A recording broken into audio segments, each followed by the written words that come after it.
सबको डाउट आ रहा है यूपी पीसीएस प्रीलिम्स के लिए कौन सी टेस्ट सीरीज सॉल्व करें, कौन सी टेस्ट सीरीज सॉल्व करें, कितने सारे टेस्ट करें, 10 टेस्ट करें, 5 टेस्ट करें, 15 टेस्ट करें, 20 टेस्ट करें या फिर जितने कर सकते हैं उतने करें, कौन सी कोचिंग का करें, ध्येय आईएएस का करें, दृष्टि आईएएस का करें, स्टडी फॉर सिविल सर्विसेज करें या फिर किसी और कोचिंग का करें, करें भी या ना करें, करें तो कैसे करें, सेक्शनल टेस्ट करें या फुल सिलेबस टेस्ट करें, फुल सिलेबस कितने करें। ये सब बहुत सारे डाउट्स आजकल सबको आ रहा है क्योंकि जितना नज़दीक एग्ज़ाम आएगा उतने सारे ऐसे डाउट्स आने स्टार्ट होंगे। तो अगर आपको ऐसे डाउट आ रहे हैं तो आप बिल्कुल सही वीडियो में हो, बिल्कुल इस वीडियो में लास्ट तक बने रहना। आपका जो डाउट है टेस्ट सीरीज को लेके, टेस्ट को लेके, उसको मैं अच्छे से सॉल्व करूंगा। मैं आप लोगों को बता देना चाहता हूँ, हमने एक चैलेंज स्टार्ट किया है 55 डेज यूपी पीसीएस चैलेंज। इन 55 डेज में डेली मैं आपके लिए कुछ ना कुछ एक ज़रूरी इंपॉर्टेंट वीडियो लेके आऊँगा। उसमें आपके डाउट्स होंगे, आपकी पढ़ाई से रिलेटेड होंगे, करंट अफेयर से रिलेटेड वीडियो होंगे। तो आज दूसरा दिन है यूपी पीसीएस 55 डेज चैलेंज का। तो आइए हम बात करते हैं टेस्ट सीरीज के बारे में। देखो, जिन लोगों को डाउट आ रहा है टेस्ट सीरीज सॉल्व करनी चाहिए कि नहीं करनी चाहिए, उनसे पहला मेरा क्वेश्चन है, आपका स्टैटिक कंप्लीट हो गया क्या? आपने जो स्टैंडर्ड मटेरियल है उसको कंप्लीट कर लिया क्या? आपने घटना चक्र कंप्लीट कर ली क्या? आपने यूपी पीसीएस के पीवाईक्यू कर लिए क्या?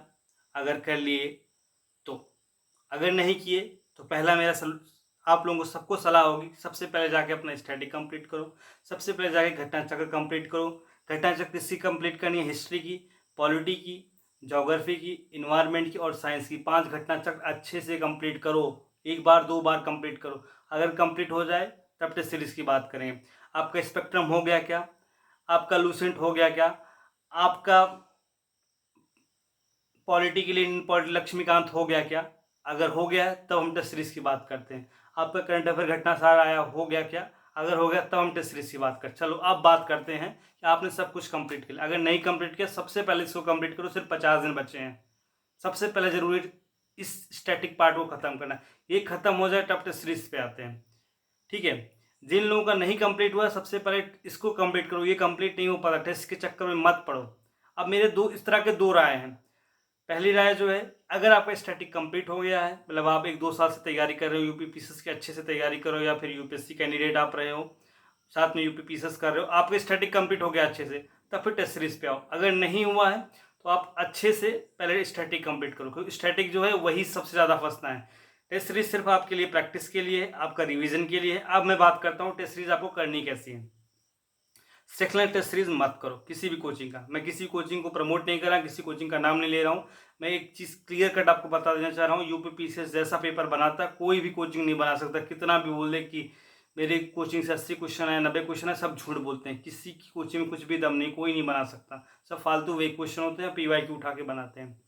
देखो, यूपीएससी में एक पैटर्न एनालिसिस करनी होती है, वो दूसरी चीज़ होती है, बट यहाँ पे रट्टाफिकेशन चलता है यूपी पीसीएस में, ठीक है। यूपी पीसीएस में रट्टाफिकेशन चलता है, तो आपको स्टैटिक चीज़ जो है उसको खत्म करना है, घटना चक्र खत्म करना है, घटना चक्र खत्म करना है आपको, इंडियन पॉट लक्ष्मीकांत खत्म करना है, स्पेक्ट्रम खत्म करना, लूसेंट खत्म करना।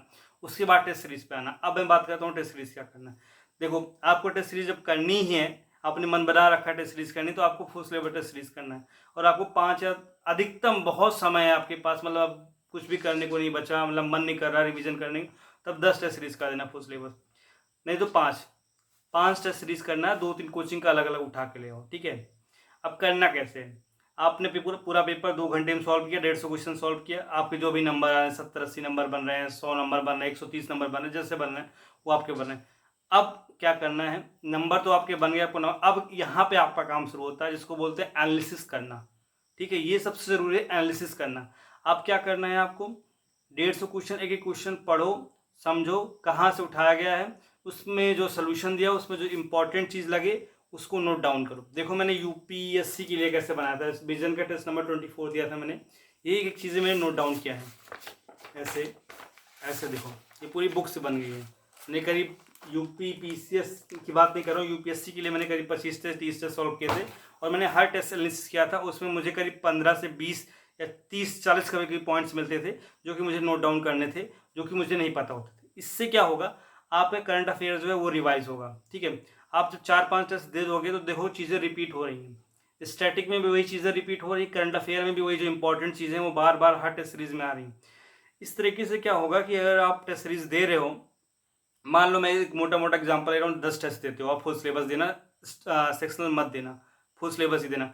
फुल सिलेबस आप 10 टेस्ट दे रहे हो तो 3-4 टेस्ट दे दोगे और एनालिसिस करोगे, नोट करते चलोगे ना, तो पहली बार हो सकता है टेस्ट 1 में आपके पास 40 पॉइंटर बने, पॉइंटर में लिखते जाना, ठीक है, तो ईजी रहेगा पढ़ने में भी और समझने में। और देखो लिखना क्या है, करंट अफेयर वाला जो पार्ट है वो नोट करना है उसमें, और स्टैटिक का जो चीज़ तुम्हें नहीं पता उसको नोट करना। अब ये मत सोचने ना कि कांग्रेस का सेशन कब हुआ था, वो तुम्हें स्टैटिक में पढ़ रखा है, उसको जरूरत नहीं नोट करनी। कुछ नया आ गया है, जैसे मेडिकल में कुछ नया आ गया, पॉलिटी में कुछ नया आ गया, हिस्ट्री में कुछ, उसको नोट करो। तुम्हें नहीं पता, तुमने कहीं नहीं पढ़ा, तुम्हारे स्टैटिक में नहीं मिलेगा, चीज़ है, उसको नोट करो। और करंट अफेयर नोट करते चलो। साइंस में जो चीज़ें नहीं पता तुम्हें वो नोट करते चलो, ठीक है। ज्योग्राफी में लोकेशन जो नहीं पता है तुम्हें, क्योंकि ज्योग्राफी लोकेशन में एक बड़ा इशू बनता है, वो चीज़ नोट करते चलो। तो 3-4 टेस्ट कर लोगे ना तो चीज़ें रिपीट होने लगेंगी। अलग अलग कोचिंग वाले भी वही मटेरियल जो है उसको देना स्टार्ट करेंगे टेस्ट में, तो आपको समझ में आएगा। मतलब आप जब 10 टेस्ट दे लोगे, आपके पास करीब करीब 100 से 150 ऐसे पॉइंट होंगे जो कि आपको लगेगा कि इसमें से कम 10 से 15 क्वेश्चन फंसेंगे, ठीक है। उस चीज़ को मतलब आपके पास ऐसा रहेगा कि आपको मतलब लगभग लगभग मान के चलो कि अगर 10 टेस्ट दे रहे हो तो 15 से 20 पेज का आपका नोट्स बन जाएगा। मतलब मैं बोल रहा हूँ नोट मेकिंग करो टेस्ट की, एनालिसिस को बोलते हैं, और उसको 3-4 बार एग्जाम से पहले अच्छे से रिवाइज करके जाना। तो जो चीज़ें देखो, स्टैटिक वाला पार्ट जो है आपने स्टैटिक कर रखा है, पीवाईक्यू कर रखा है, उससे स्टैटिक वाला पार्ट कवर है। करंट में जो चीज़ें कई बार स्टैटिक में भी करंट में कुछ चीज़ें चल रही होती है, हिस्ट्री में कुछ नया चल रहा होता है, आर्ट एंड कल्चर में चल रहा होता है, साइंस में चल रहा होता है, वो तुम्हें आई दृष्टि में शायद ना मिले, घटना सार में ना मिले, बट टेस्ट सीरीज में शायद मिल जाएगा। तो आपके पास जो 20 पेज का नोट होगा, इसको आप 4 से 5 बार पढ़ के जाइएगा, तो जो भी एग्जाम में आएगा इसमें से कुछ आएगा तो आप करके आओगे। तो इस तरह टेस्ट सीरीज को यूटिलाइज कर पाओगे, ठीक है आप। अदरवाइज सोचो कि टेस्ट दे दिया, नंबर देख लिया, 80 क्वेश्चन 90 क्वेश्चन सही हो गए, उसके बाद रख दिया, कोई मतलब नहीं है। टेस्ट सीरीज को सॉल्व करो। अगर सच में तुम्हारे पास टाइम है, स्टैटिक के बाद भी अगर टाइम बच रहा है, तब टेस्ट सीरीज सॉल्व करो। अगर स्टैटिक तुम्हारा नहीं कंप्लीट है तो मैं सजेस्ट नहीं करूँगा टेस्ट करने को। सबसे पहले स्टैटिक खत्म करो, करंट अफेयर खत्म करो, उसके बाद टेस्ट सीरीज पे आओ, ठीक है। अब टेस्ट सीरीज पे तुम इसको एनालिसिस करो, नोट डाउन करो अच्छे से, मैं समरी कर रहा हूँ, उसके बाद उसको रिवीजन करने की कोशिश करो मल्टीपल टाइम, ठीक है। तो 4-5 टेस्ट दोगे, चीज़ें रिपीट होने लगेंगी, मतलब आपके पास 150 पॉइंटर बन जाएगा 10 टेस्ट देने के बाद, ठीक है। तो इस तरीके से टेस्ट यूटिलाइज करना है, उसको पढ़ना है मल्टीपल टाइम। देखो कोचिंग का मैं कोई नहीं बोलूँगा, क्योंकि मैंने कभी टेस्ट सीरीज सॉल्व नहीं की है, तो जो आपको सही लगे, कुछ लोग सजेस्ट करें वो कर लो, या फिर 1-2, मैं तो बोलूँगा मल्टीपल कोचिंग का दे दो, 2-3 कोचिंग जो है नामी गिरामी, उनके सबके 2-2 टेस्ट दे दो ना फुल सिलेबस, क्या जाता है, फ्री में सारे टेस्ट मिल जाएंगे, प्रिंट आउट निकाल के लाओ, 2 घंटे के स्लॉट में बैठो, 9:30 से 11:30 के बीच में कर लो। अब देखो मैं सी सेट के लिए भी बताऊंगा, सी सेट के लिए कैसे अप्रोच फॉलो करना, लेकिन मैं बात कर रहा हूँ जो हमने एक चैलेंज लिया है, यूपी पीसीएस 55 डेज चैलेंज। तो मैं इसमें बता दूँ मैं क्या करता हूँ, इसमें डेली मैंने क्या किया दिन भर आज, वो मैं आपको बताऊँगा, और कल मैं क्या करने वाला हूँ उसके बारे में बताऊँगा। और आप लोग जो क्या किया दिन भर वो आप कमेंट बॉक्स में लिखिए, आप क्या कल क्या करने वाले हो उसको कमेंट बॉक्स में लिखिए। इससे हमारा ना ट्रैकिंग चलती रहेगी, और डेली मैं एक अच्छा वीडियो आपके लिए लेके आता रहूँगा जो आपके लिए अच्छा रहेगा। देखो मैंने जैसे आपको बताया था, मैंने पॉलिटी के 4 चैप्टर खत्म किए, मैंने टेलीग्राम ग्रुप में डाला भी था फोटो। मैंने हिस्ट्री पढ़ा, मैंने हिस्ट्री के पीवाईक्यू किए, मैंने करंट अफेयर पढ़ा, और लाइब्रेरी गया था, तो मेरा लाइब्रेरी में आज मोस्ट ऑफ द टाइम रहा, जिससे मेरा मतलब अच्छी खासा पढ़ाई हो गया, तो दिन अच्छा गया।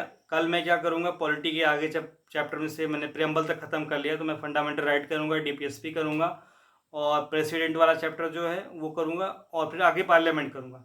हिस्ट्री में जो पीवाईक्यू वाला पार्ट बचा उसको करूँगा मैं, साथ में अब मैं ज्योग्राफी स्टार्ट करूँगा, ठीक है। करंट अफेयर चल रहा है पहला, तो ये मेरा कल के लिए होगा।